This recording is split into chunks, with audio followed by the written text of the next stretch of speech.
Bonjour à tous, merci d'être présents pour ce 13e numéro du MAG pour tout savoir de l'actualité de l'idée et de l'actualité tout court des environnements de travail. Ravi de vous accueillir. Au sommaire aujourd'hui et de ce 13e numéro, la construction commune d'environnements de travail résilients. Vous le savez, les contraintes, les obligations, les risques se multiplient pour les entreprises qui doivent gérer de nombreuses problématiques. Alors comment adapter les structures, comment assurer la sécurité, gérer tous les impacts émotionnels afin de maintenir l'activité, comment maîtriser les coûts, comment s'adapter à la transition écologique, comment prévenir les risques sanitaires ou environnementaux, de quelle façon et jusqu'à quel point l'entreprise peut-elle se transformer dans cette logique de résilience pour accompagner ces changements et d'éventuelles nouvelles crises. Autant de questions donc auxquelles nous allons répondre avec nos invités et toute l'équipe de l'idée. Alors, dans notre table ronde tout à l'heure, vers 17h45, nous accueillerons Élodie Blinck, qui est directrice des services aux collaborateurs du siège de Carrefour, et Bruno Devers, directeur immobilier et services généraux chez Egis. Ils partageront avec nous leurs expériences, leurs actions et les solutions pour favoriser donc cette notion de résilience. Mario va d'ailleurs de l'idée va nous éclairer sur le sens originel du terme et son application sur les environnements de travail. Je partagerai avec vous des conseils, avec des ouvrages à lire absolument. Et puis nous terminerons en beauté avec l'actualité de l'idée. Voilà pour le sommaire de ce numéro. Je vous rappelle à toutes fins utiles que vous pouvez réagir sur le chat, dans la petite fenêtre qui est sur la droite de votre écran. Dans le chat, je vais saluer celles et ceux qui sont déjà arrivés. Il y a Patrice, bonjour. Il y a Charlotte qui est là. Il y a Didier. Merci d'être présent. On va commencer donc ce 13e numéro avec l'édito qui est plutôt tech. Allez, jingle.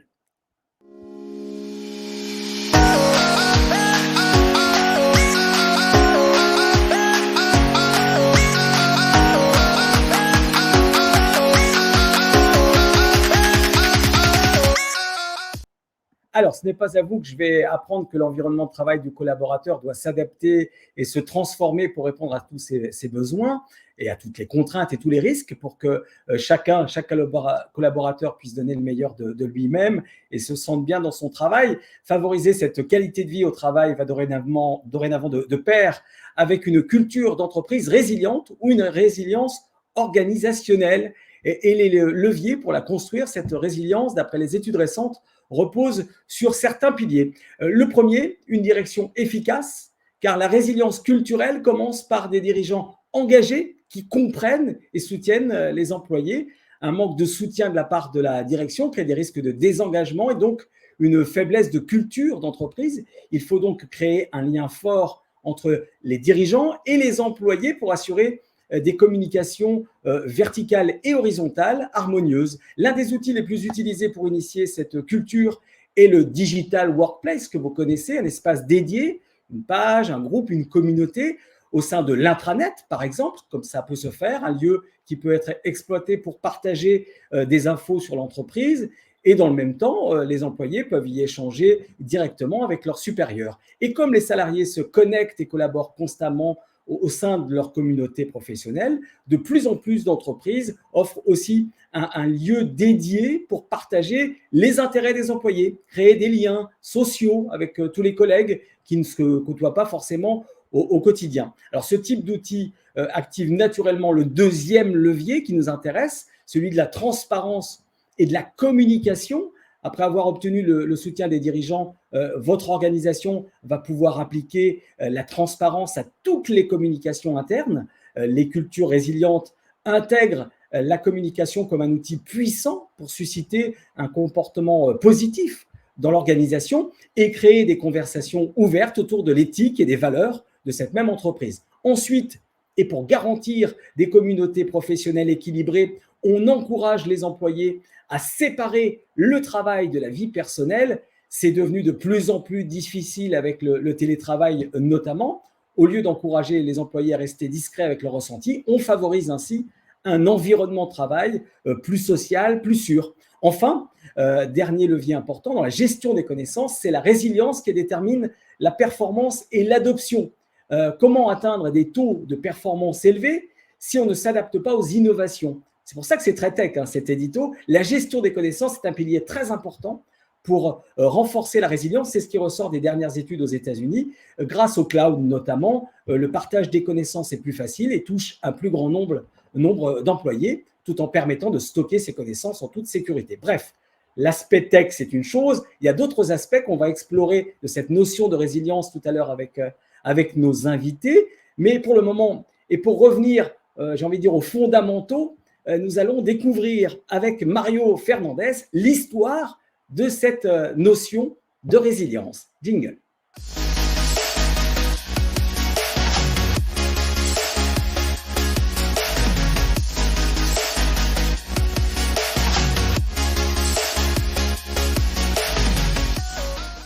Bonsoir mon cher Mario, comment ça va? Bonsoir Miguel, comment vas-tu? Ça va très bien, je te remercie. On est ravis de t'accueillir comme dans chaque numéro du MAG pour nous éclairer. Et tu vas nous éclairer donc aujourd'hui sur cette notion de résilience, son étymologie, les usages dans le temps, les applications aux environnements de travail. Mais avant cela, et avant toute chose, Mario, tu voulais absolument, et tu as raison, nous parler des prochains Busy Ratio. En effet, j'ai un petit message à passer. Je voulais juste mentionner très simplement que les Busy Ratio 2023, donc l'édition 2023 des Busy Ratio, seront publiés le 16 octobre et vous pouvez déjà précommander ce benchmark en cliquant sur un lien qui sera disponible s'il n'est pas déjà sur le chat. Il y est. Ok, parfait. Pour tous ceux qui ne connaissent pas les Busy Ratio, c'est un benchmark qui analyse et mesure les coûts des environnements de travail en France sur le moyen et sur le long terme. C'est un exercice qu'on fait tous les ans et aucun autre produit en France ou dans le monde que je sache analyse la filière d'une manière aussi complète et aussi fine. Je dis ça un peu humblement, mais voilà, pour illustrer que voilà, il y a vraiment beaucoup de coûts qui sont analysés, l'ensemble de la filière.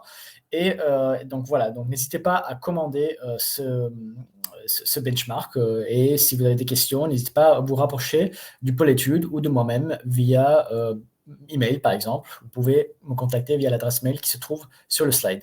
Alors, tu avais juste un petit exemple de coût, le coût de la restauration de l'édition 2023, juste comme ça, un petit appetizer. Oui, c'est ça. Juste pour vous donner un exemple, en moyenne en France, par poste de travail, la restauration d'entreprise a coûté 519 €. Ça, c'est une donnée 2022 parce qu'il faut savoir que l'édition 2023 des Busy Ratio analyse les données de l'année d'avant, c'est-à-dire que la dernière année où la comptabilité a été fermée et l'année a été complétée. Donc voilà, 519 € par poste de travail pour la restauration d'entreprise. Ça représente sur la période 2017 à 2022 une baisse de 18%. On sait que la restauration était très impactée et est très impactée par pas mal de changements dans le temps. Mais juste pour vous donner un petit exemple, vous aurez les coûts de la restauration d'entreprise, les analyses sur pourquoi il y a eu ces changements, mais pas que sur les restauration d'entreprise, aussi sur l'énergie, sur la propreté, bref, sur tout ce qui est notre filière et ses coûts. Très bien. L'ensemble donc des résultats à commander via le lien qui est disponible dans l'onglet chat. N'hésitez pas à cliquer sur ce lien ou en envoyant un mail à Mario. Je salue les derniers arrivés, Anne, Hervé, Philippe, le petit Philippe, Didier, bref, merci d'être toutes et tous ici avec nous. On enchaîne avec donc le thème qui nous intéresse, Mario, et ce terme de résilience dont tu vas nous donner l'origine et l'évolution. Oui, c'est exactement ça. Donc, en effet, on va parler aujourd'hui, pendant le MAG, de la notion de résilience. Donc, avant ça, il est important de parler un peu de ses origines et de l'évolution du terme. Il faut savoir que le mot résilience englobe plusieurs significations dans différents domaines d'activité et il y a eu pas mal d'évolutions dans le temps. Si on prend par exemple en anglais le terme resilience, il est utilisé depuis longtemps, notamment depuis le XVIIe siècle, pour décrire des phénomènes différents mais quand même connectés d'une certaine manière.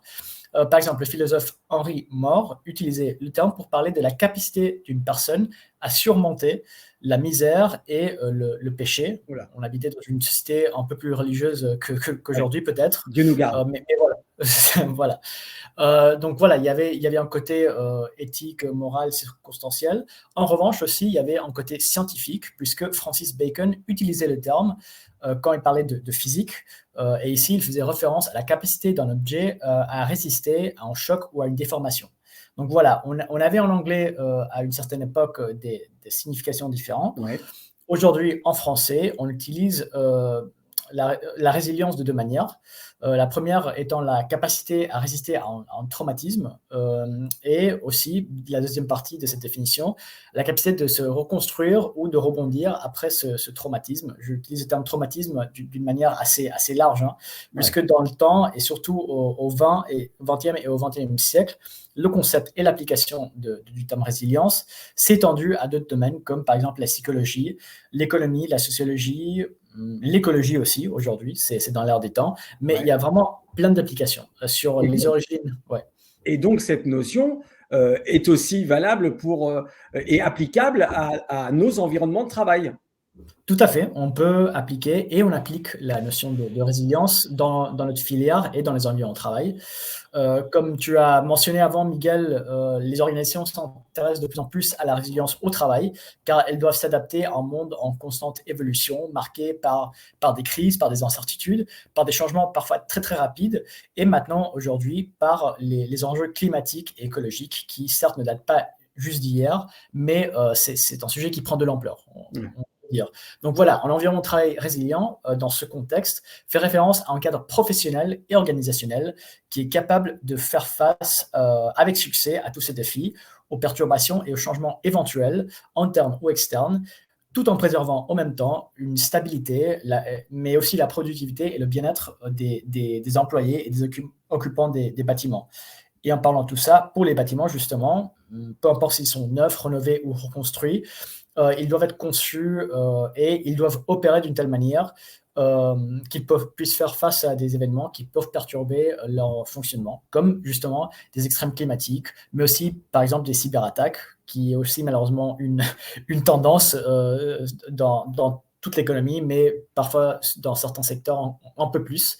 Donc voilà, ces bâtiments doivent être conçus aussi d'une manière résiliente et aussi d'une manière éco-responsable pour réduire l'impact environnemental et les dépenses énergétiques aussi de ces bâtiments. Donc voilà, il y a plein de manières d'aborder la notion de résilience. Elle a beaucoup de ramifications. Donc, mais si on peut conclure sur cette notion et cette introduction, la résilience vise à atténuer l'impact des crises et à permettre à tout système ou toute organisation qui est touchée par voilà, des aléas, de rester stable et même de prospérer souvent malgré les difficultés. Donc, et elle implique bien entendu pour ce faire une action coordonnée à long terme qui opère à la fois en amont et en aval des crises.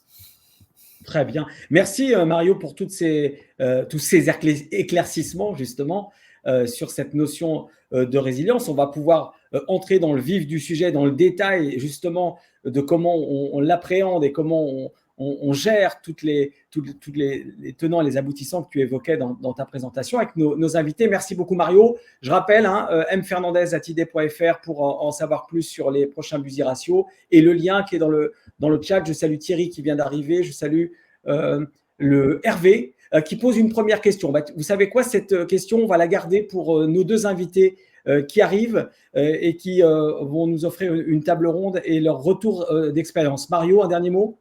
Oui, juste, je peux me permettre de donner mon point de vue sur cette question pour répondre à Hervé. À mon sens, ça serait plutôt dans les deux cas, c'est-à-dire qu'il y a une résilience personnelle, bien entendu, mais il y a une résilience organisationnelle ou au niveau de l'entreprise. C'est ce qu'on vient justement tout juste d'évoquer. Ouais. Donc voilà, ça irait dans les deux sens et ils sont même connectés, je dirais, Hervé. Eh ben, on va pouvoir le vérifier. Merci Mario, avec nos deux invités tout de suite pour ce retour d'expérience sur cette notion de résilience dans l'entreprise et l'aspect humain, je pense, qui va être aussi très, très important. Merci Mario. Merci beaucoup Miguel. Jingle.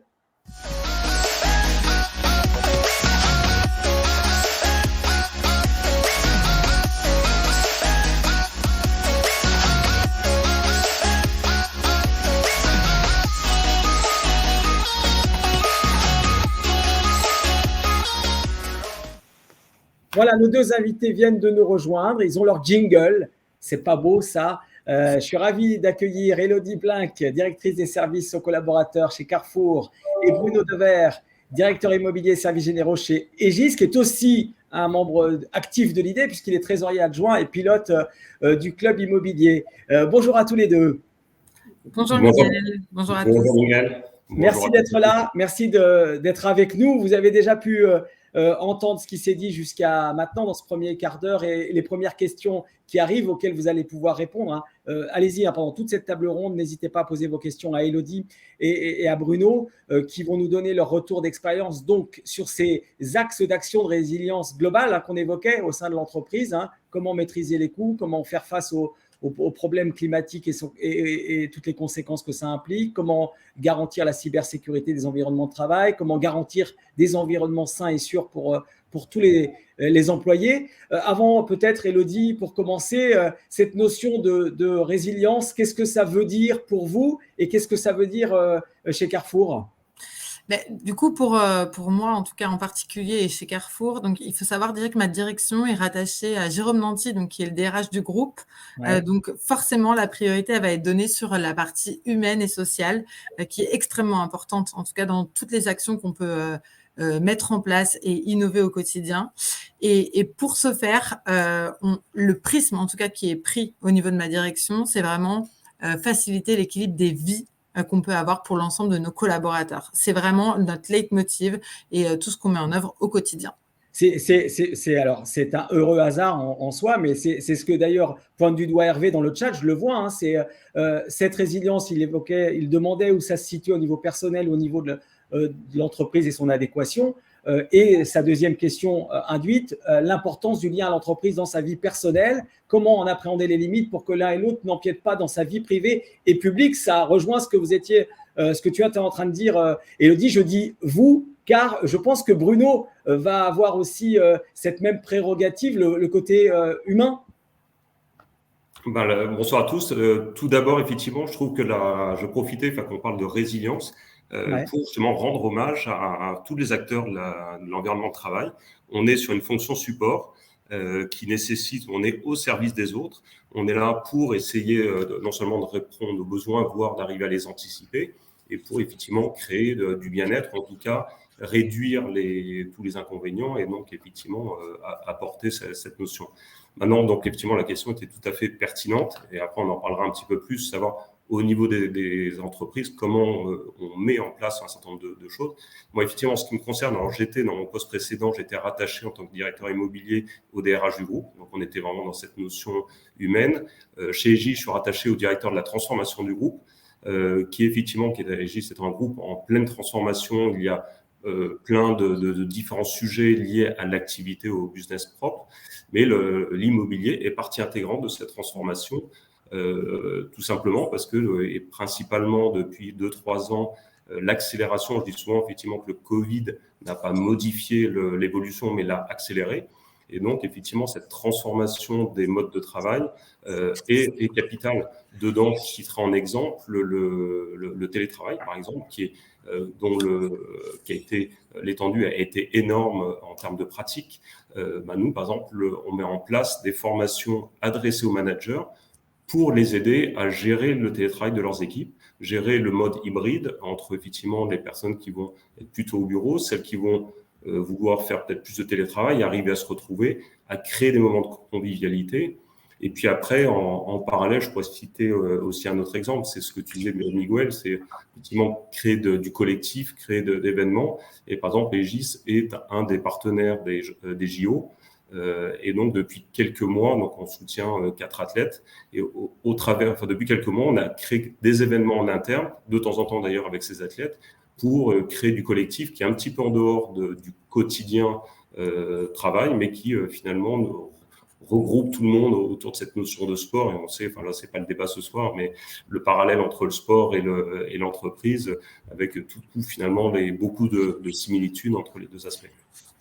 Tu nous as proposé d'ailleurs des visuels pour illustrer la première notion que tu évoquais, Bruno, sur ces formations proposées pour accompagner le télétravail et pour gérer le télétravail, les enjeux du télétravail. On peut peut-être regarder et tu peux peut-être commenter ces visuels.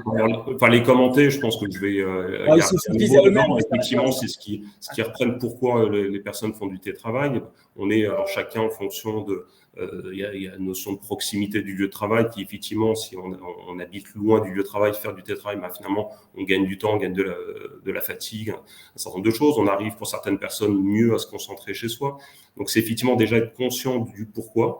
Admettre aussi, là, je reviens sur au sein des équipes, admettre que tout le monde n'a pas forcément les mêmes besoins et les mêmes envies. Ça dépend de beaucoup de paramètres. Et après, en tout cas chez nous, le télétravail est bien présenté comme étant une situation commune avec un accord entre l'employeur et les employés. Ouais. C'est ni un acquis, ni c'est trouver un modus qui soit où il y a effectivement un accord réciproque, et également quand on met en place un accord de télétravail, il n'est pas définitif. On peut à tout moment le revoir, d'ailleurs à la hausse ou à la baisse. Soit pour des questions personnelles au niveau de l'employé qui voudra en faire plus ou en faire moins, ou au niveau manager parce que soit un projet ou pour une certaine raison, il a besoin d'avoir ses collaborateurs plus sur place. Donc voilà, c'est effectivement essayer d'expliquer cette flexibilité. Je pense que le mot flexibilité, on va l'employer beaucoup ce soir et en général sur cette évolution. On regarde juste les petites illustrations. Voilà, ça c'est les visuels de... Oui, voilà. Bon, non, mais c'est juste parce que tu nous as fourni quand même des visuels, on les utilise, Bruno. Profitez-en. On en profite. Et je profite pour faire le lien avec Élodie parce que l'organisation du travail, justement, la relation au travail, ça c'est aussi quelque chose qui est proche de la notion de résilience. Oui, tout à fait, Miguel. Et merci Bruno d'avoir fait ce lien avec le télétravail. La crise sanitaire, de toute façon, elle a changé l'organisation du travail et vraiment la présence de nos collaborateurs dans les entreprises de manière physique. Donc, on a tous maintenant du télétravail dans nos entreprises. On a tous négocié des accords justement avec nos partenaires sociaux. Nous, chez Carrefour, on était une entreprise où vraiment, avant la crise sanitaire, le télétravail n'existait pas. Mais c'était vraiment, personne ne faisait du télétravail. On a une culture magasin, entrepôt, avec une forte présence des collaborateurs, de très bonne heure jusqu'à potentiellement un peu tard. Alors, les choses évoluent, mais c'est vraiment le domaine grande distribution. Donc, la notion de travail et de présentéisme était très forte et très ancrée. Donc, heureusement, voilà, la crise sanitaire, elle vient bousculer un peu tous ces repères-là, mais il faut s'adapter après à ces nouvelles habitudes de travail. Et du coup, pour vous donner un exemple, moi, j'ai un bâtiment, il est conçu pour 4500 postes de travail. Il fait 70 000 m² de bureau et 170 000 m² au global. C'est le siège, on précise, c'est le siège. C'est le siège, exactement. Le nouveau, d'ailleurs, il a une dizaine d'années, voilà. Exactement. C'est ça, il est assez récent, donc c'est vraiment le format campus où on a toutes les fonctions support de l'entreprise pour la France et pour le groupe. Et donc, on est vraiment sur cette immensité où on avait, en moyenne, on accueillait entre 3600 et 4000 collaborateurs par jour. La crise sanitaire arrive et maintenant, on n'a plus du tout les mêmes chiffres. Aujourd'hui, du lundi au jeudi, j'ai entre 2200 et 2800 collaborateurs en moyenne qui fréquentent le bâtiment. Et le vendredi, comme tout le monde, ou en tout cas comme une majorité, j'ai encore une perte de fréquentation et je suis autour de 1000 collaborateurs. Donc forcément, cette fréquentation et cette nouvelle fréquentation, elle a des impacts énormes sur moi, sur ma direction et sur mes services. Et donc, un exemple en tout cas de résilience, c'est parce que j'ai voulu aussi combattre le fait d'avoir des idées de fermeture du siège le vendredi, qui ne correspond pas du tout à notre ADN et pas du tout au message qu'on veut aussi apporter vis-à-vis de nos magasins et de nos entrepôts, qui travaillent eux du lundi au dimanche pour certains. Donc voilà, on n'était vraiment pas dans cette démarche-là. Et ben du coup, pour essayer de ne pas fermer des services et avoir un siège plus ou moins mort le vendredi et que mes salariés courageux du vendredi qui viennent fréquenter le siège, j'ai décidé de faire des services différents le vendredi. Et donc, un des exemples que je peux vous donner qui est assez récent, c'est un des services au niveau de la restauration. ou le vendredi, du coup, pour que le sujet soit plus convivial, plus sympathique et qu'on puisse aborder la fin de semaine et le début du week-end de manière conviviale, j'ai mis en place un brunch. Et du coup, les collaborateurs, avec une formule qu'on a bien réfléchie et qui plaît à tout le monde, on a un super beau plateau avec du sucré, du salé, des viennoiseries, vraiment quelque chose de très généreux et qui permet aux collaborateurs qui sont courageux et qui viennent le vendredi de dire finalement, c'est génial de venir le vendredi parce que c'est une autre ambiance. Et du coup, on profite de cette autre ambiance pour la rendre encore plus agréable. Donc voilà, ça c'est vraiment un exemple concret mais intéressant. Un exemple concret, exactement. C'est significatif. Bruno, optimiser les espaces, ça fait partie de cette notion de résilience. On s'adapte justement. Que chez Egis, vous faites comment? En ce qui nous concerne, on a effectivement les espaces évoluent. Depuis, alors on n'est sans doute pas les premiers, puisque c'est effectivement des notions pour certaines entreprises qui sont depuis longtemps, mais c'est chez nous quelque chose d'assez récent, parce qu'on a en gros le principe qu'on a appelé chez nous l'environnement dynamique, qui est donc avec des bureaux partagés. Et on a effectivement le premier site en France a été emménagé nos collaborateurs fin octobre de l'année dernière à Montreuil, et maintenant tous les sites sont organisés comme ça. L'idée derrière, en fait, il y en a plusieurs, alors, je me retrouve par rapport à certains collaborateurs qui sont encore un petit peu récalcitrants de ce mode de fonctionnement. C'est de dire, voilà, vous allez avoir demain, alors certes, vous allez être en bureau partagé, mais vous allez avoir finalement plus aussi d'espace support, plus de variété d'espace entre des bulles, des studios d'équipe, avec certains espaces avec du mobilier différent, des tables hautes, essayer de sortir de la salle de réunion un peu conventionnelle, et donc créer aussi des espaces plus collectifs. Alors chez nous, on parle de la halle, d'autres entreprises parlent de la place du village, ou ce genre d'espace qui va créer du collectif, mais qui est effectivement de trouver un moyen finalement de mieux agencer. Au final, ça réduit, on arrive avec ça à réduire un petit peu les mètres carrés. Le but, et c'est une partie de la résilience, c'est aussi finalement de réduire les coûts immobiliers qui sont, pour la plupart des entreprises, le deuxième coût après la masse salariale. Donc, effectivement, réduire de 10%, par exemple, le parc, ça a son importance. Pour faire tout ça, c'est souvent pas évident. Et quand on suit effectivement ce qui n'était pas fait avant, depuis maintenant 1 an, on suit la fréquentation de nos sites. Et effectivement, les chiffres, Élodie, que tu donnais, on a à peu près les mêmes. À savoir qu'effectivement, le vendredi, on a 2 fois moins de collaborateurs sur site que les autres jours. Le mardi, le jeudi, c'est bien sûr les jours les plus gros, mais le lundi, mercredi sont pas très loin. Mais sachant qu'on est, en général, en tout cas sur nos sites, on est entre 55 et peut-être 70%, qui est le seuil maximum de nombre de collaborateurs sur site. Parce que c'est normal, lié au télétravail, qui est lié au déplacement professionnel de certains, qui est lié au congé, ce genre de principe. Donc, faire du bureau partagé, on aura toujours suffisamment de bureaux. Et c'est une forme de...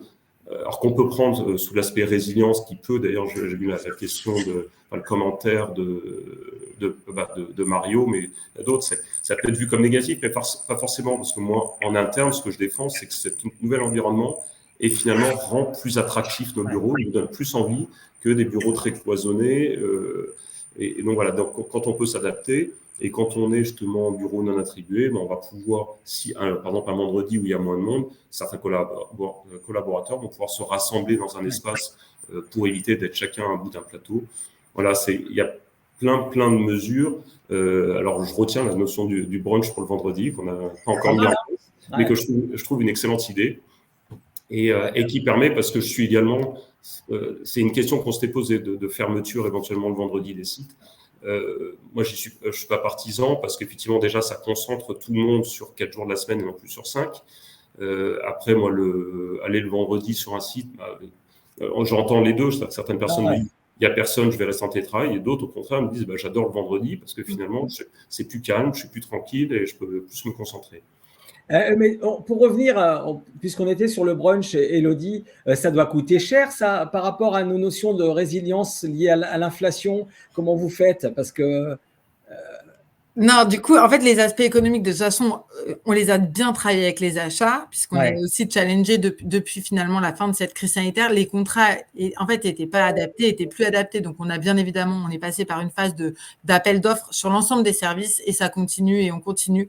Donc, on ajuste vraiment les horaires. On est au plus juste des ETP qu'on met en place. Donc, on réfléchit vraiment à chaque fois aux services qu'on met en place, à combien de personnes je vais avoir derrière et comment je peux toujours avoir ce gain et cette optimisation. Moi, forcément, je ferme des zones de restauration, mais celles que je vais garder, conserver, je vais les améliorer. Mais après, il y a quelque chose qui est important pour moi, c'est pour mes collaborateurs, c'est de faire en sorte que l'impact financier il soit le plus faible possible. Donc, moi, je fais attention à ce qu'il y en ait pour tous les prix. Et en zone de restauration, parce que nous, on capte énormément de personnes au restaurant d'entreprise, mais moi, j'ai un menu éco qui est capé à 3,30 que je n'augmente jamais. Et vraiment, c'est pour moi, en tout cas, extrêmement important. Et après, il y a d'autres dispositions qu'on met en place. Par exemple, dans les espaces détente, depuis l'année dernière, je mets en place des paniers de fruits 2 fois par semaine où je mets à disposition de mes collaborateurs des fruits locaux, qui sont bons, bio, et qui leur permet d'avoir accès à une pause qu'ils n'auraient peut-être pas de manière plus personnelle chez eux. Maîtriser les coûts, c'est une des notions importantes de cet aspect résilient. Bruno, l'optimisation financière, l'optimisation de la performance énergétique, comment vous arrivez à concilier tout ça chez Egis? C'est quelque chose qu'on regarde énormément parce que le groupe Egis, c'est effectivement un groupe en pleine croissance, mais une croissance qui est entre autres liée à une croissance externe. Donc, le groupe a besoin aussi d'économies qu'elle réinjecte dans l'acquisition d'entreprises. Et donc, effectivement, toute économie est bonne à prendre.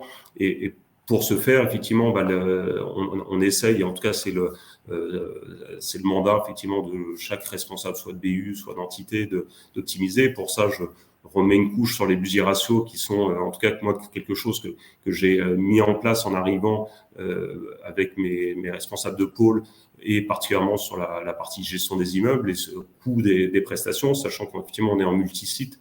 Et je dis, en France, par exemple, c'est 50 sites à peu près. Alors, on est beaucoup moins concentré par rapport à Carrefour, parce qu'on a 5000 collaborateurs sur 50 sites, donc c'est pas les 4500 sur un seul monde, sachant que vous en avez certainement beaucoup d'autres. Mais on est très dispersé. Donc, l'idée avec ces budgets ratios, c'est de comparer, par exemple, pour la propreté, site par site, quel est en fonction des contrats. Alors, depuis l'hiver dernier, on est passé sur un contrat national, mais c'était de comparer le coût au mètre carré par site, de rapprocher ça avec le benchmark donné par les budgets ratios pour effectivement voir ceux sur lesquels il y avait probablement quelque chose à changer, soit en termes de fréquentiel des prestations, soit en termes de coût. Donc, ça, c'est quelque chose. Et après, maintenant, pour répondre à ta deuxième question, il y a eu, alors qui a été amplifié, une fois de plus, on en faisait déjà un peu avant, mais qui a été amplifié l'automne dernier avec d'un point de vue énergétique et principalement avec l'annonce de pénurie énergétique liée de manière conjoncturelle au parc nucléaire qui est effectivement en sous-production, sur lesquels effectivement Egis, comme beaucoup d'entreprises, a suivi l'initiative d'RTE et de l'ADEME. Et c'était d'ailleurs, on en a pas mal parlé lors du webinaire du Club Immobilier de l'idée en mars dernier, mais qui était de réfléchir sur tout ce qu'on pouvait mettre en place pour finalement économiser. Donc, ça économiser, il y avait le côté financier, c'était aussi un bon moyen d'accélérer aussi la résilience de la planète et donc de limiter l'impact de consommation énergétique. Et donc là-dessus, on a effectivement mis en place, et là ce que vous avez à l'écran, qui est effectivement le guide qui a été présenté et puis publié. À 2 niveaux, c'était effectivement des mesures, techniques, qui étaient entre autres de baisser le chauffage. Effectivement, on est redescendu sur des températures de l'ordre de 21-22 degrés pendant l'hiver, qui a permis de réduire les consos, un certain nombre de choses techniques en termes de tempo, d'extinction des luminaires ou autres principes. Et puis après, des éco-gestes, on avait appelé ça donc des éco-gestes, qui est de rappeler que chacun en fait est acteur, tout collaborateur est acteur à titre perso, mais quand il vient d'entreprise de la même manière, à savoir, voilà, c'était un certain nombre d'exemples. C'est par exemple, prenez l'escalier plutôt que l'ascenseur quand vous pouvez. Quand vous partez en réunion, déjeuner, pensez à éteindre vos écrans s'il n'y a pas un système automatique d'extinction. Pareil, si c'est une salle où il y a encore un interrupteur, pensez à éteindre l'interrupteur. Des petits gestes pour permettre à chacun, et on avait d'ailleurs en interne le temps qu'on mette ça en place, des collaborateurs ça nous remontait en disant mais qu'est-ce qu'on fait? Pourquoi on ne fait rien? Il faut qu'on fasse quelque chose. On veut être acteur pour la planète en particulier de mesures mises en place. Ouais, vous relocalisez aussi en centre-ville pas mal de vos espaces. Ça, pour moi, c'est effectivement quelque chose sur lequel, alors, je ne suis pas le seul, je pense que beaucoup d'entreprises, et il n'y a qu'à voir, ne serait-ce que si on se cantonne à la région parisienne, le centre de Paris a un taux de vacances qui est bien moindre, qui est très très faible et moindre en tout cas qu'avant le Covid. En revanche, la première et surtout la deuxième couronne sont dépeuplées. C'est-à-dire que beaucoup d'entreprises ont fait le choix justement de rationaliser leur mètre carré, mais de se rapprocher des centres-villes pour plusieurs raisons. Enfin, l'une, c'est effectivement en termes d'attractivité, en tout cas, beaucoup de personnes préfèrent, et surtout la population jeune préfère être plutôt en centre-ville. Et à contrario, c'est aussi d'un point de vue transport, c'est de se mettre plutôt sur des nœuds de transport pour permettre effectivement de limiter les déplacements, que ce soit en voiture, en tout cas en engin motorisé, et non de permettre la mobilité douce par les transports en commun, par le vélo, par les trottinettes et autres systèmes. Élodie voulait réagir sur ce point. Non, moi je suis tout à fait d'accord. Il faut développer au maximum les mobilités douces. Ça fait partie aussi des réponses financières pour les collaborateurs. Donc, je crois qu'il faut qu'on accélère sur ce sujet-là. Optimiser les stratégies d'achat aussi, ça c'est important. Élodie, Bruno, c'est quoi les solutions? C'est quoi ce que vous préconisez? De mon côté, alors c'est quelque chose, je suis comme ce que disait Élodie, on travaille étroitement avec une direction des achats. Alors on essaye, on n'est pas toujours sur les mêmes. Nous, on essaye plus de défendre le bien-être des occupants. Les directions des achats, c'est un peu leur métier, sont encore plus que nous orientés finance. Là-dessus, je vais dire plusieurs choses dans ce qui est de l'immobilier. Par exemple, le mobilier, c'est un exemple concret. On essaye, en tout cas la manière dont moi je le vois, c'est toujours dans ce côté développement durable, résilience, c'est déjà de préconiser au maximum le reuse, pour prendre un bon mot français, d'essayer quand on déménage un site, de voir si on peut pas récupérer une partie du mobilier là-dessus. C'est également la provenance du mobilier, c'est effectivement de préconiser du mobilier qui est fabriqué en France ou en Europe, plutôt que d'aller acheter du mobilier chinois pour lequel il y a l'impact carbone du transport est très, très marqué. Donc, c'est effectivement réfléchir à cette structure d'un mix à la fois financier, développement durable, et également, bien sûr, bien-être pour les salariés. C'est ce que je disais, par exemple, en discussion avec le directeur des achats. C'est, à mon sens, il faut faire beaucoup plus d'efforts sur le fauteuil de bureau. Et là, par contre, chercher de la qualité, parce que c'est directement le bien-être, les risques physiologiques du collaborateur. En revanche, par exemple, sur un casier ou un mobilier plus basique, là, on peut aller chercher peut-être pas une qualité moindre et aller chercher du prix. Par rapport au bien-être, on avait commencé avec l'humain, on va revenir à l'humain. Les sièges, c'est bien. L'acoustique, on en avait parlé aussi avec Bruno en préparant ce webinaire. Élodie, chez vous, il y a pas mal de services. La notion de service aux collaborateurs est fondamentale. Oui, et en fait, un des services, en tout cas pour les collaborateurs, qui me semble essentiel dans l'équilibre des temps, c'est la notion de santé. Nous, chez Carrefour et au siège, on a développé tout un hub prévention. Donc, c'est vraiment un lieu physique au sein du siège, dans un pôle, dans une aile en fait un peu spécifique, où les collaborateurs vont pouvoir retrouver tout ce qui est autour de la santé. On y a mis une télécabine de médecine, donc elle est accessible tous les jours, du lundi au vendredi. On prend un rendez-vous très rapidement et simplement avec un médecin, et comme ça, on est connecté avec lui en visio. Il y a plein d'instruments pour prendre des constantes, etc. Et on peut avoir très rapidement une ordonnance et après sortir rapidement, aller à la pharmacie pour aller chercher ce dont on a besoin.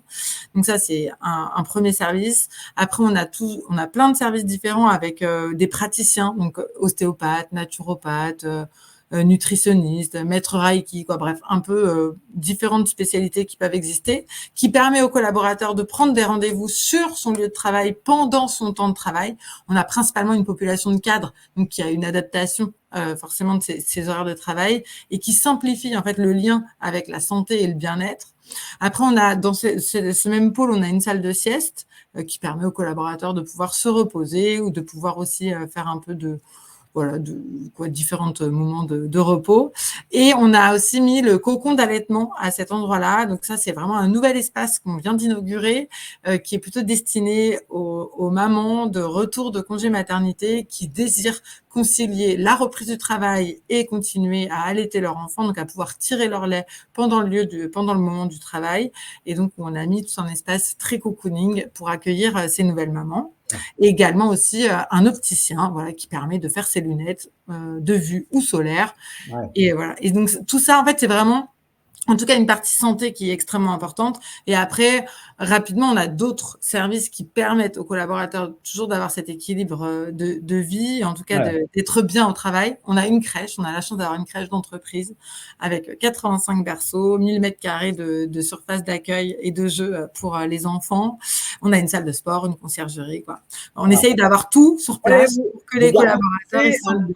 Vous garantissez un environnement de travail sain et sûr, la culture de prévention, voilà. C'est important. C'est important, c'est dans cette logique de résilience et de notre thème, les programmes de bien-être. Il y a un thème qu'on n'a pas évoqué jusqu'à maintenant, ça passe très vite, c'est la cybersécurité. Ça aussi, c'est fondamental. Je ne sais pas si vous avez vu l'actualité, Baccarat, le fabricant de cristaux, s'est fait attaquer hier. C'est une catastrophe totale de leur côté. La cybersécurité, c'est pas forcément vous qui la gérez, c'est souvent les services informatiques, la direction. Comment ça se passe, Bruno, de votre côté? Alors effectivement, chez nous, la cybersécurité, c'est la direction de la DSI, donc direction des services informatiques qui s'en occupent. C'est un sujet sur lequel on est directement impliqué, ne serait-ce que l'environnement de travail se digitalise de plus en plus. Tout à l'heure, on évoquait certains outils. Je pourrais citer par exemple Teams, qui aujourd'hui n'est pas simplement un outil de visio, mais qui est un outil sur lequel on peut créer des groupes, donc créer du chat, créer des partages de fichiers. Donc, tous ces outils, j'en cite celui-là, mais il y en a plein d'autres qui peuvent faire ce genre de choses.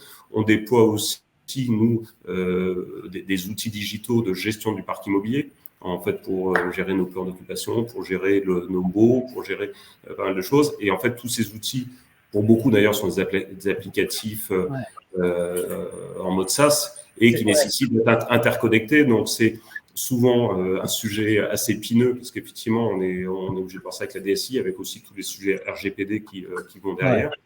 C'est des portes d'entrée. Mais c'est effectivement quelque chose qui doit être pris avec énormément de précautions. Un sujet comme dans lequel on est sur la sûreté, gestion d'un système de contrôle d'accès qui nécessite d'avoir des fichiers avec des noms associés à des droits sur des sites. Voilà, donc ça devient, ça peut être, c'est vu, en tout cas moi je le vois comme quelque chose qui devient de plus en plus complexe, de plus en plus difficile à déployer parce qu'il y a tout un tas d'architecture, de respect de l'architecture, mais qui tu donnais l'exemple effectivement de Baccarat et on pourra en citer plein. J'ai entendu récemment des mairies ou différentes choses, il y a eu des hôpitaux qui se sont retrouvés. Les collectivités locales, oui, bien sûr, les hôpitaux. Personne n'est à l'abri. Il n'y a pas besoin d'être un grand nom pour être visé. Donc, c'est une composante, et là, j'ai tendance à dire que c'est plus la résilience des gens de l'environnement de travail à arriver à dialoguer avec la DSI et à trouver des solutions pour pouvoir mettre en place nos outils. Et vous faites chez Carrefour des audits réguliers pour justement assurer un maximum cette cybersécurité. Oui, exactement, Miguel, parce que du coup, tout comme Bruno, on est aussi partenaire des JO et donc ce partenariat, en tout cas, il accentue le risque, notamment pour les cybercriminels, tant sur l'aspect business, mais pas que. Il y a aussi l'aspect sûreté, comme le disait Bruno. Donc, en tout cas, moi, la DSI a pris le sujet, alerte chacune des directions et vient vérifier en fait l'efficacité des systèmes et donc ils nous testent régulièrement pour voir comment on sait réagir, est-ce que la cyberattaque est possible et si elle est possible, comment on met en place tout de suite des actions pour renforcer notre sécurité. Donc ça, c'est extrêmement important. Alors sur la partie de chat, il y a Patrice qui a réagi plusieurs fois. Merci beaucoup d'être avec nous, de réagir et qui revenait sur les idées, et sur les actions que vous mettez en place dans des grandes entreprises, mais dans les petites. Est-ce que ça peut se traduire, Bruno? Ouais, Patrice, effectivement, j'allais rebondir, mais on était passé sur la cybersécurité. Alors, effectivement, moi, je prends le cas d'Egis, qui est quand même un grand groupe, mais qui, en revanche, a plein de petits sites. Et effectivement, ce que Élodie, ce que tu décrivais, qui est super, mais qui est qui ne peut être mis que sur un site d'une certaine taille critique. Alors, soit d'ailleurs, ça peut être sur un site où il y a, comme c'est le cas de Carrefour, sur un seul site, mais il y a aussi des gros immeubles dans lesquels il y a plusieurs occupants, mais la masse critique, comme les restaurants d'entreprise, par exemple, les restaurants d'entreprise, on ne les trouve que dans des immeubles d'une certaine taille. En dessous de 300, 400, 500 collaborateurs, c'est très difficile d'avoir un restaurant d'entreprise. Et effectivement, plus l'immeuble en tant que tel est grand, et qu'il n'y a pas d'ailleurs un rassemblement de plusieurs immeubles, de plus en plus de nouveaux quartiers sont conçus avec en rez-de-chaussée tout un tas de services pour permettre justement, comme des coworkers, à se mettre. Mais c'est compliqué quand on a un tout petit site, où ce soit en France d'ailleurs, de pouvoir offrir tous ces services. On aurait pu continuer à en parler pendant longtemps, mais le temps passe vite. Et donc, on va devoir conclure en quelques mots. D'ailleurs, Bruno, tu avais une conclusion que je trouvais assez pertinente et intéressante. Je te laisse la donner à nos auditeurs et spectateurs. Alors, j'espère que c'était la conclusion que j'attendais, mais non, je pense qu'en conclusion, moi, je dirais là-dedans, avec résilience, moi, j'opposerais ou je mettrais ensemble résilience et flexibilité. Mais sinon, notre gros challenge, c'est que finalement, dans nos fonctions, on gère le temps long d'immobilier. L'immobilier est un temps long qui est associé à des durées de baux, associé à des coûts de travaux, de projets qui sont assez longs, et avec à la fois un monde, mais même des besoins collaborateurs et le contexte qui évolue de manière très, très rapide. Et donc, il faut essayer d'avancer de plus en plus vite sur rendre flexible, que ce soit un contrat, que ce soit un service, que ce soit être à l'écoute. Mais voilà, c'est tout l'enjeu, ce qui fait aussi le côté passionnant de nos fonctions, je crois. Oui, on est bien d'accord. Merci beaucoup, Bruno. Élodie, 2 mots de conclusion. En conclusion, moi, je résumerai la résilience à de l'agilité. Donc, voilà, nous, chez Carrefour, en tout cas, c'est quelque chose qu'on doit faire au quotidien sur l'ensemble des projets. C'est vrai qu'on est une entreprise qui agit vite et rapidement, donc on a aussi cette capacité à pouvoir transformer un petit peu les espaces, le monde du travail, l'organisation de manière assez rapide. Donc, voilà, ce sera ma conclusion, l'agilité. Très bien. Merci à tous les deux d'avoir été aussi agiles pendant cette table ronde, que vous pourrez bien sûr prolonger avec nos spectateurs à travers le chat. S'il y a des questions qui arrivent pour Élodie, pour Bruno, ils jettent un œil sur le chat et peut-être que si vous êtes parti, on vous les transmettra plus tard. Quid des petites structures. Il y a beaucoup de nos spectateurs qui sont… C'est vrai que bon, là, on est sur 2 grands groupes comme les vôtres. Je pense que vous pourrez répondre et envoyer des petits messages à nous. Oui, mais je le rappelais, même un grand groupe peut avoir plein de petits sites et finalement, ça revient à un site, même si c'est une gestion nationale, ça reste quand même des petites entités. Et effectivement, je suis complètement d'accord avec ce que soulevait Patrice. C'est pas facile quand on a soit une petite entreprise ou un petit site très local. Oui, mais comme disait le poète Bruno, ma petite entreprise ne connaît pas la crise. Ouais, ça serait bien que ce soit pour toutes les entreprises qu'elles ne connaissent pas la crise. Si seulement. Merci à tous les deux, en tout cas, pour cette table ronde très enrichissante. On poursuit les échanges sur le chat. Et nous, on a encore 2 rendez-vous là à suivre jusqu'à 18h30. C'est le repérer pour vous. J'ai 3 ouvrages à vous proposer sur cette notion de résilience et juste après l'actu de l'association. Merci Bruno, merci Élodie. Merci à tous.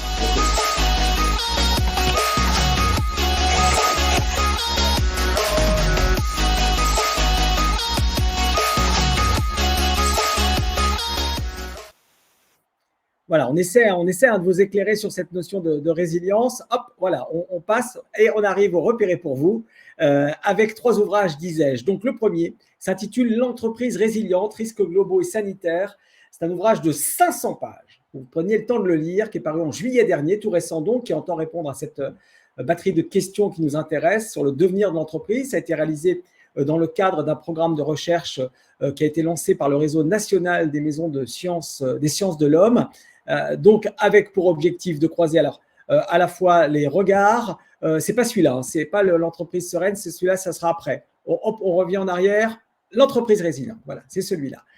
Donc, cet ouvrage permet de croiser les regards des juristes, des gestionnaires, des sociologues, d'économistes sur les changements, les transitions en cours auxquelles les entreprises sont confrontées. Il y a 3 pôles de réflexion qui ont été identifiés afin de déterminer des leviers, donc, on évoquait tout à l'heure, qui peuvent être mis en place par les organisations pour s'inscrire dans cette démarche de prévention des risques globaux sanitaires, la transition écologique, énergétique, la capitalisation, les innovations. Bref, tout est passé en revue et cet ouvrage, dans sa globalité, vise donc à privilégier des nouvelles gouvernances, à travailler mieux, à agir autrement sur le marché. Voilà, 500 pages au prix de 45 €, petit budget quand même, pour s'acheter cet ouvrage très complet qui est paru aux éditions LexisNexis.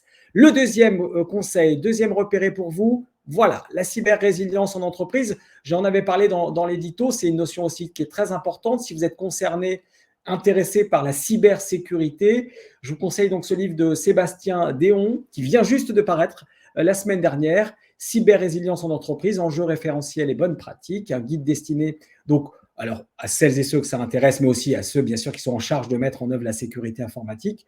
Donc, si vous êtes DET, hop, vous transmettez à vos camarades de la DSI qui donc voudront comprendre les enjeux, les contraintes de la cybersécurité, les systèmes d'information. C'est un vrai guide qui permet donc la mise en œuvre d'une cyber-résilience de ces systèmes d'information avec 4 dimensions: cyberprévention, cyberdétection, cyberprotection et cyber-rémédiation. 576 pages. Là aussi, il faut prendre le temps de le lire, les amis. Ça coûte 54 €, c'est aux éditions ENI. Et enfin, et donc pour terminer et pour revenir à l'humain, vous avez vu, à chaque fois on revient à l'humain. Ouais, non, entreprise sereine. Hop, on tourne encore. Celui-là. C'est l'ouvrage de Amy Edmondson. Alors ça, c'est un best-seller. C'est vraiment, je vous le conseille vivement. Il s'intitule L'entreprise sereine, la sécurité psychologique, levier d'une organisation performante, apprenante et innovante. C'est un livre qui est fondé sur 20 années de recherche de l'auteur. Et c'est vraiment une voie pour mettre en œuvre une culture qui se nourrit de la libre expression, des idées, de l'engagement.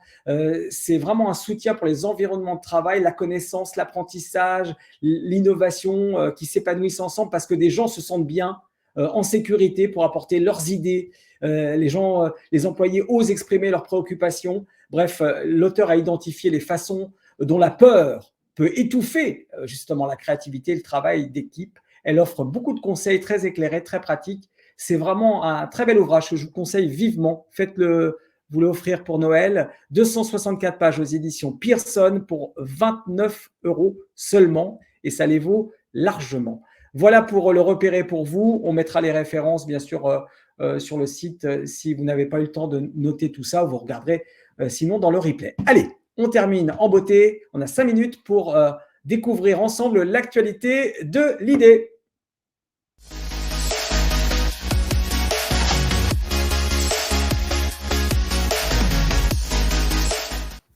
Avec Tiffaine et Chloé, Tiffaine Manalt et Chloé Meyer qui nous ont rejoints.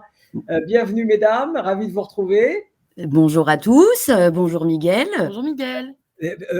C'est le baptême du feu pour Tiffaine. Ouais, ça va bien se passer, surtout que l'actu est intéressante. Vous avez plein de choses à partager avec nous. On a plein de choses aujourd'hui. Alors le premier sujet, c'est hyper important, c'est le sondage national de l'idée sur les environnements de travail opérés au service de bénéficiaires. Donc, on aimerait bien que tout le monde puisse répondre à la deuxième édition de cette étude qui est réalisée en collaboration avec le CRDIA et le CIPEMI. Donc, votre participation est essentielle pour mettre la filière des environnements de travail en lumière auprès des pouvoirs publics et pour la faire reconnaître dans toutes les politiques nationales. Donc, le lien est disponible dans le chat. Alors, n'hésitez pas, ça ne prend que 15 minutes. Et bien entendu, nous ferons encore appel à vous pour la deuxième partie de cette étude qui sera mise en ligne courant octobre. Très bien. Passons maintenant à la deuxième actualité avec Welcome to the Office qui est de retour le vendredi 6 octobre à 9h30 pour un lab dédié à l'hospitality management. Donc en effet, les entreprises cherchent à améliorer l'expérience des utilisateurs en créant des environnements de travail accueillants où les employés sont considérés comme des résidents ou des hôtes. Participez à l'émission en vous inscrivant avec le lien qui devra bientôt être disponible dans le chat. Le lab Welcome to the Office vous est proposé par le Workplace Magazine et l'idée avec le soutien d'Harmonia, Convergence et Foodles. Et alors, nouveau questionnaire. Aujourd'hui, on vous sollicite beaucoup. Depuis une semaine, nous vous proposons de donner votre avis et de partager votre expérience sur l'association, sur les produits que nous proposons, sur nos événements. Et bien sûr, nous vous donnons la parole en vous permettant d'exprimer vos suggestions. Ce questionnaire va nous permettre de mieux répondre à vos besoins. Alors, allez-y, il ne reste qu'1 jour pour y répondre, ça ne prend que 5 minutes et le lien est bien entendu disponible sur le chat. Passons à la grande actu de l'ID. Comme tous les ans, vous allez retrouver les trophées ID pour la 17e édition, cette fois-ci, le jeudi 23 novembre au Palais des Festivals à Cannes. C'est la dernière ligne droite pour candidater. On vous redonne les petites dates clés. Donc, le mardi 4 octobre, c'est la limite des dépôts de dossiers. Le 18 octobre, le grand oral à Paris. Le 20 octobre, on vous donne les résultats du grand oral. Et le jeudi 23 novembre, on vous retrouve à Cannes sur la Croisette pour la remise des trophées. Vous avez le choix de candidater dans les 4 catégories, en binôme prestataire et décideur. Pour rappel, votre binôme n'est pas forcément adhérent à l'idée. Donc, le lien pour candidater est déjà dans le chat. N'hésitez pas, le dossier est rapide à compléter. Et dépêchez-vous, parce que c'est jusqu'au 4 octobre, minuit. Après, ce sera trop tard. Il faut se dépêcher. Et on te retrouve, Miguel, aussi à Cannes, hein, forcément. Bien évidemment. L'année dernière. Mais on est là pour à la fois vous récompenser, remettre ces trophées et pour passer un bon moment convivial ensemble. Voilà, donc il ne faut vraiment pas hésiter à candidater. Exactement. Alors, dernière actu, le podcast OM. Vous connaissiez le club OM, mais là, Olivier Schaff, pilote du club, vous propose de redécouvrir l'office management sous tous les angles, en répondant à des problématiques communes dans des podcasts mensuels. Vous pourrez emporter le Club OM partout où vous allez et l'écouter à tout moment de la journée. Donc, restez connectés. Le premier podcast sera disponible début octobre. Super. On salue Olivier. Et enfin, on va passer à la météo des régions comme pour chaque mag. On va commencer par la délégation Hauts-de-France. Le soleil pointera le bout de son nez pour la matinée du jeudi 19 octobre pour vous permettre une rencontre thématique sur l'éco-conception dans le nouveau bâtiment Terrabundo. On va maintenant voyager au sud-ouest. Une journée nuageuse est attendue à Toulouse le 17 octobre et à Bordeaux le 24 octobre pour restituer les échanges effectués avec les membres actifs et associés de la délégation. C'est un moment important pour répondre à leurs attentes et leurs besoins au sein de l'association. Et enfin, pour la dernière délégation, de la pluie est prévue sur la ville de Rennes le 7 novembre en soirée. C'est un bon moment pour profiter d'une visite du technocentre de la SNCF qui est dédié au train breton. Il ne pleut jamais à Rennes, Chloé. C'est bien connu. Eh bien, merci à tous. C'était tout pour l'actualité. Voilà, merci à tous d'avoir été présents pour le MAG. Et merci Tiffaine, et merci Chloé, merci à vous d'avoir été avec nous pour ce 14e numéro du MAG. Non, c'était le 13e et on a rendez-vous pour le 14e le 7 décembre. C'est bien ce qui me semblait. Je me disais, il y a un billet bizarre. Le rendez-vous, c'est le jeudi 7 décembre. Vous le voyez sur votre écran. Merci à vous tous d'avoir été avec nous. On vous donnera bien sûr les informations pour le replay. On va remercier Mario de nous avoir éclairé tout à l'heure. Merci à Clémentine Agoun qui a assuré la préparation, la mise en place de la production de ce mag. Merci à l'équipe de la com, merci à vous, merci à Elodie et à Bruno et bonne soirée à vous tous. À la prochaine. À la prochaine.